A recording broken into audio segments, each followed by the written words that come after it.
নন্দিত আলোচিত জনপ্রিয় ম্যাগাজিন অনুষ্ঠান ইত্যাদি, যা সারা বাংলাদেশের বিভিন্ন জেলায় বিভিন্ন সময়ে অনুষ্ঠিত হয়ে থাকে। সৌভাগ্যবশত গারো পাহাড়ের পাদদেশে শেরপুর অবস্থিত, সেই শেরপুরেই অনুষ্ঠিত হতে যাচ্ছে ইত্যাদি। আজকে আমার ব্লগটি থাকছে ইত্যাদির আনকাট ভিডিওগুলো নিয়ে। একটা ইত্যাদি তৈরি করতে কত সময় লাগে সবকিছুই থাকছে আজকে ব্লগে। হ্যালো, শেরপুরে অনুষ্ঠিত হতে যাচ্ছে জনপ্রিয় ম্যাগাজিন অনুষ্ঠান ইত্যাদি। শেরপুরের গারো পাহাড়ের পাদদেশে মধুটিলা ইকো পার্কে অনুষ্ঠিত হতে যাচ্ছে এই সুন্দর ম্যাগাজিন অনুষ্ঠানটি। শেরপুরের মানুষ কিন্তু বহু প্রতীক্ষিত এবং অনেক বেশি স্বাগত জানানোর জন্য অপেক্ষায় রয়েছে। তো এই যে পাস হাতে পেয়ে গেছি, যেটা সোনার হরিণের মতো, সবাই প্রচন্ড আগ্রহী ছিল পাস পাওয়ার জন্য, কিন্তু আমি পাস পেয়ে গেছি, তাই চলে যাচ্ছি ইত্যাদি প্রোগ্রামটি দেখার জন্য। তো ইত্যাদি প্রোগ্রামটি দেখতে কেমন হয়, শুটিংটা কেমন হয়, সমস্ত কিছু নিয়ে থাকছে আজকের এই ছোট্ট ব্লগটি। সবাই সাথে থাকুন। আমি যতটুকু দেখবো, আপনাদের যতটুকু সুযোগ পাবো সেটা আপনাদের মাঝে তুলে ধরার চেষ্টা করব। গত 16 জুলাই আমাদের শেরপুরে অনুষ্ঠিত হয়েছে ইত্যাদির রেকর্ডেড ভিডিওটি, মানে শুটিং। ইত্যাদি কখনো সরাসরি সম্প্রচার করা হয় না, সেটা আগে রেকর্ড করে নেওয়া হয়, মানে শুটিং হয়ে থাকে। তারপর সেটা এডিট করে অনেক কিছু সংযোজন করে আমাদের সামনে টিভিতে সেটা প্রেজেন্ট করা হয়। এর আগে আমার পেজে আপনারা ইত্যাদির কিছু শুটিংয়ের অংশ দেখেছেন। জননন্দিত উপস্থাপক হানিফ সংকেত সাহেব আমাদের শেরপুরের বিভিন্ন জায়গায় বিভিন্ন সৌন্দর্য এবং ঐতিহাসিক স্থানগুলোতে গিয়ে সেগুলো শুটিং করে এনেছেন। 16 জুলাই হয়েছে ফাইনাল শুটিং, মানে স্টেজ শোগুলো, যেটা দেখার জন্যই আমরা রওনা দিয়েছি। পরিবেশ দেখে দাঁড়াতে বাধ্য হলাম। এত সুন্দর বাতাস আর এত গাছ, রাস্তা এত সুন্দর, আকাশ এত সুন্দর, সেটা দেখে না দাঁড়িয়ে থাকতে পারলাম না। আর কি সুন্দর করে তারা মাঠে কাজ করছে সেটা একটু দেখেন। ফ্যামিলি সবাই মিলে মাঠে এইভাবে কাজ করছে। শুটিংটা হচ্ছে আমাদের শেরপুরের একটি পাহাড় মধুটিলা ইকো পার্কে। তো চলতে চলতে অনেক সুন্দর সুন্দর দৃশ্য দেখছিলাম, আর এই তো এসে পৌঁছেও গেছি।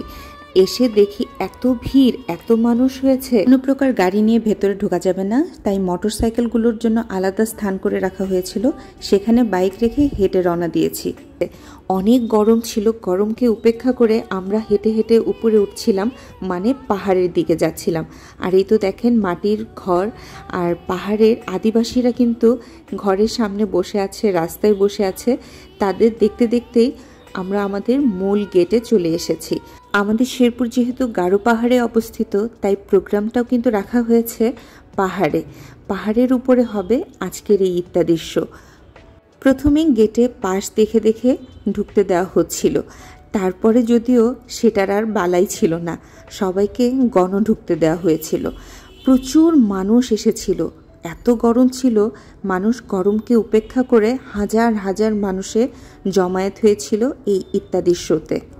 আমরা মোটামুটি একটু আগেই চলে এসেছি, তাই খুব ভালোভাবে ঢুকতে পেরেছিলাম। কিন্তু যারা একটু লেট করেছেন তাদের অনেকটা পেছনে থাকতে হয়েছে, আর অনেক ধাক্কাধাক্কি সহ্য করতে হয়েছে। এত মানুষ হয়েছিল যা কন্ট্রোল করা একটু কষ্টই হয়ে গিয়েছিল। ভলেন্টিয়ার, পুলিশ সবাই অনেক কাজ করছিল, তারপরও যেন কন্ট্রোলে আসছিল না। কেন আসবে? প্রচুর মানুষের সমাগম হয়েছে। ইতিমধ্যে গেট ছেড়ে দিয়েছে, আর হুমড়ি খেয়ে মানুষজন চলে এসেছে এই শোতে। প্রথম দিকে সারির চেয়ারগুলো দেখছেন ফাঁকা রাখা হয়েছে, সেগুলো বলা হচ্ছিল ভিআইপিদের জন্য। ভাগ্যবশত সেই ভিআইপি চেয়ারেই স্থান হয়েছিল। একটু সামনে বসাতে যতটা উপকার হয়েছে, আবার একটু কষ্টও হয়েছে। কষ্টটা হচ্ছে আপনাদের জন্য ভালো করে ভিডিও নিতে পারেনি। হানিফ সংকেত সাহেব এসেই প্রথমেই কড়া নির্দেশ দিয়ে দিয়েছেন, কেউ মোবাইল বের করতে পারবেন না। আমরা সেটে গিয়ে পৌঁছেছি 2:30টায়, প্রোগ্রাম শুরু হয়েছে 7:30টায়, আর শেষ হয়েছে রাত 11টায়। তো অনেকেই বলতে পারেন মানুষ হুজুকে চলে, এত কষ্ট করে দেখার কি আছে, টিভিতে তো দেখাই যেত। হ্যাঁ, টিভিতে বসে দেখলে আরাম করে দেখা যেত, কিন্তু এত বড় একটা শো, সেটা সামনাসামনি দেখতে চাওয়া এটা একটা আগ্রহের বিষয়। এত ক্যামেরা, ড্রোন উঠছিল, সব কিছু মিলিয়ে মোবাইল বের করাটা খুব কষ্টকর হয়ে গিয়েছিল। আর আমিও বের করতে চাইনি, কারণ একটা প্রোগ্রামকে সাকসেস করা এটা আমাদেরই দায়িত্ব।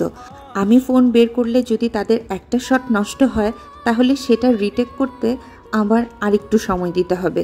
এত গরম আর এত মানুষ ছিল, মানুষের একটা নয়েজ আসছিল, যার জন্য বারবার মানুষকে কন্ট্রোল করতে গিয়ে কিন্তু অনুষ্ঠানটা অনেক লেট করে শুরু হয়েছে। আমাদের শেরপুরের ক্ষুদে শিল্পীরা একটা নাচের পরিবেশনা করছে, যেটা দেখে মনটা ভরে গেছে। আর গানটা ছিল আমাদের শেরপুরকে ঘিরেই।